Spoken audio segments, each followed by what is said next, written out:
আজকে যে টপিকটা নিয়ে আলোচনা করব সেটা হচ্ছে West Bengal state counselling of vocational educational তরফ থেকে গতকাল পাবলিশ হয়েছিল তোমাদের ফার্স্ট অ্যালাইনমেন্টের একটা মেসেজ, এবং হচ্ছে তোমাদের বলতে গেলে যারা এখনও পর্যন্ত কাউন্সিলিং চয়েস ফিলিং যে প্রক্রিয়া কমপ্লিট হয়ে গেছে তাদের ক্ষেত্রে বলছি যে তারা যাদের যে সমস্তগুলো কমপ্লিট দেখাচ্ছে তাদের ঘরে আর কিছু করতে হবে না, ঠিক আছে। এবং যারা কাউন্সিলিংয়ের যে ফিটা আছে সেই ফি পেমেন্ট করার পর তোমাদের অ্যারো অপশান কেন দেখাচ্ছে সেটা আমি লাস্টে বলছি। তো সেক্ষেত্রে দেখো তোমাদের অ্যাপ্লিকেশান স্ট্যাটাস যেটা অ্যাপ্লিকেশান করেছিলে সেটাকে তোমাদের সম্পূর্ণ দেখাচ্ছে।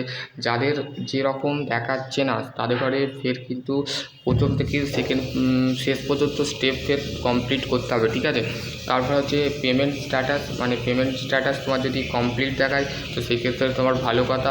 ভেরিফিকেশান স্ট্যাটাস যদি কমপ্লিট দেখায় ভালো কথা, যদি ভেরিফিকেশান হয়ে যায় তো ভালো। র্যাঙ্ক কার্ড স্ট্যাটাস যদি দেখায় generate of the rank card, যাদের এই সব দেখা যাচ্ছে না তাদের ঘরে ফের কাউন্সিলিং র্যাঙ্ক কার্ডের জন্য ফের ইমেল করতে হবে বা অন্য কিছু প্রসেসের মাধ্যমে কিন্তু তোমাদের ঘরে কাউন্সিলিংকে জানাতে হবে, ঠিক আছে। কাউন্সিলিংয়ের ইমেলের বা মেল মাধ্যমে তোমাকে স্টেট কাউন্সিলিংকে বলতে হবে যে আমার র্যাঙ্ক কার্ড বা আমার চয়েস ফিলিং প্রক্রিয়া হয়নি, বা তোমাকে স্টেট কাউন্সিলিং জানাতে হবে, ঠিক আছে।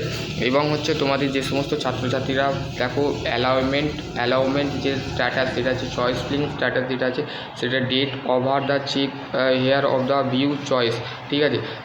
ডেটটা একটু বাড়াবে, ঠিক আছে। স্টেট কাউন্সিলিং চয়েস ফিলিংয়ের আমি বলবো মেনলি তোমাদের 7 তারিখে সব কিছু কমপ্লিট হওয়ার সম্ভাবনা আছে, ঠিক আছে।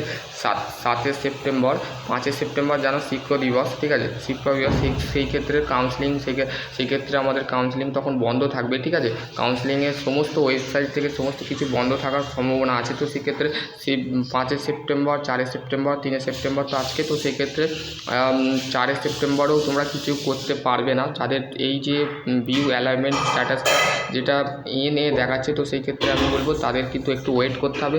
কাল 2 দিন তোমরা ওয়েট করো, তারপরে তোমাদের কিন্তু 5 তারিখে তোমাদের ওয়েবসাইট সার্ভার ডাউন হতে পারে। তো সেই ক্ষেত্রে তোমাদের যে স্টেট কাউন্সিলিং যখনই তোমাদের অফিসিয়ালি কোনো আপডেট দেবে তো সেই ক্ষেত্রে আমি বলে দেবো। তার আগে তোমাদের 4 তারিখ বা 5 তারিখের মধ্যে একটা নোটিশ অবশ্যই স্টেট কাউন্সিলিংয়ের যে চিফ কাউন্সিলর সে কিন্তু তোমাদের কলেজকে বলে দেবে যে তোমাদের এই সমস্ত কী গণ্ডগোল হচ্ছে বা কী থেকে হচ্ছে, সেই সম্পূর্ণ তোমাদের কোনো সার্ভারের কারণে বা কোনো নেটের প্রবলেম হচ্ছে নাকি। তো সেক্ষেত্রে তোমাদের সমস্ত ছাত্রছাত্রীদের অনুরোধ করা হচ্ছে যে তোমাদের ধৈর্য রাখো, আশা রাখো, ঠিক আছে। তোমরাও ডিপ্লোমা ইঞ্জিনিয়ারিং করতে পারবে, ঠিক আছে, আশা হারাবে না, ঠিক আছে। তো যারা পেমেন্ট করছো তো সেই ক্ষেত্রে পেমেন্টের অপশানে তোমাদের এইটা দেখাচ্ছে। তো সেই ক্ষেত্রে দেখো payment of counselling of the fee start this is not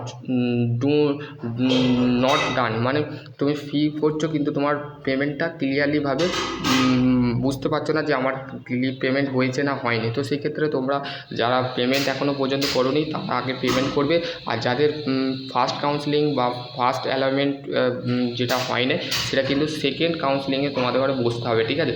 second counselling যদি না হয় থার্ড কাউন্সিলিংয়ে বসতে হবে, থার্ড কাউন্সিলিংয়ে যদি না হয় ফোর্থ কাউন্সিলিংয়ে বসতে হবে, ঠিক আছে। ফোর্থ কাউন্সিলিং হয়ে গেলে তোমাদের ক্লিয়ারলিভাবে তোমাদের থার্ড এবং ফোর্থে কিন্তু ক্লিয়ারলিভাবে তোমাদের জিনিসটা তোমরা দেখতে পাবে, ঠিক আছে। Remember of the last date of the verification admission of the auto upgradation 5 September 2025, মানে তুমি 5 সেপ্টেম্বর আগে তুমি কিন্তু অটো আপগ্রেডেশান, মানে ধরো তুমি কাউন্সিলিং করার পর তুমি চয়েস ফিলিং করার পর কলেজ সাজানোর পর তুমি কিন্তু মেনলি তুমি দেখতে পেলে যে তোমার কলেজের মধ্যে তুমি ফার্স্ট কাউন্সিলিং তোমার কিন্তু হলো না, সেকেন্ড কাউন্সিলিংয়ের জন্য তুমি আবেদন করলে। তো সেই ক্ষেত্রে তুমি অটো আপগ্রেডেশান করার জন্য কিন্তু খরচা লাগে, সেটা মধ্যে 300 টাকা সামথিং লাগে।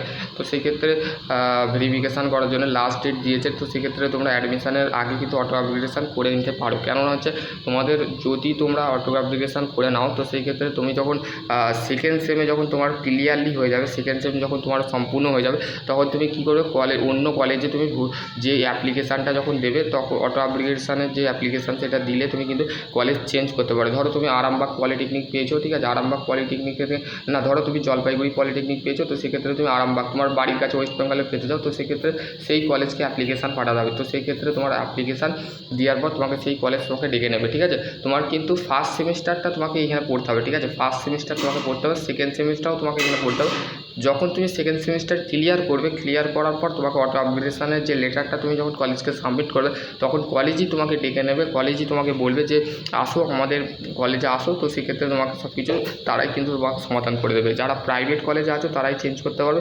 গভর্নমেন্টের বিষয়টা আমি বলতে পারবো না, গভর্নমেন্টের বিষয় হতেও পারে নাও হতে পারে। তো সেক্ষেত্রে মানে আবার তোমাদের আর একটা কথা আছে, যদি দাদা আমরা যদি সেকেন্ড সেমে যদি সাপ্লি পেয়ে যাই, তো সেক্ষেত্রে তোমাদের কোনো কোঅর্ডিনেট নয়, সেকেন্ড সেমে সাপ্লি পেলেই তুমি কিন্তু সেই কলেজেই তোমাকে থাকতে হবে। তুমি আর অটো অ্যাপ্লিকেশান করো যাই করো, তোমাকে কিন্তু নেওয়া হবে না। কেন তুমি যদি সেকেন্ড সেমে যদি ক্লিয়ার করতে পারো, তোমার যদি সাপ্লি বা সাপ্লিমেন্টারি যদি না আসে, তো সেই ক্ষেত্রে তোমার কিন্তু সম্পূর্ণ যে এটা আছে গাইডলাইন, সেটা কিন্তু মেনশান করা হবে না, ঠিক আছে। Pay off counselling, go to back, home page, এগুলো তোমাদের কিন্তু একটু ক্লিয়ারলিভাবে মেনশান করতে হবে, ঠিক আছে।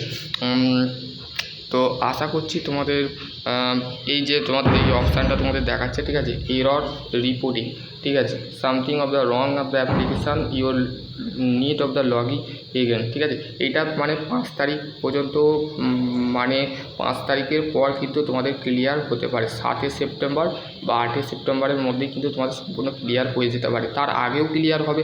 স্টেট কাউন্সিলিং যেভাবে তোমাদের প্রসিডিওর করছে, আমি বলবো ঠিকই করছে।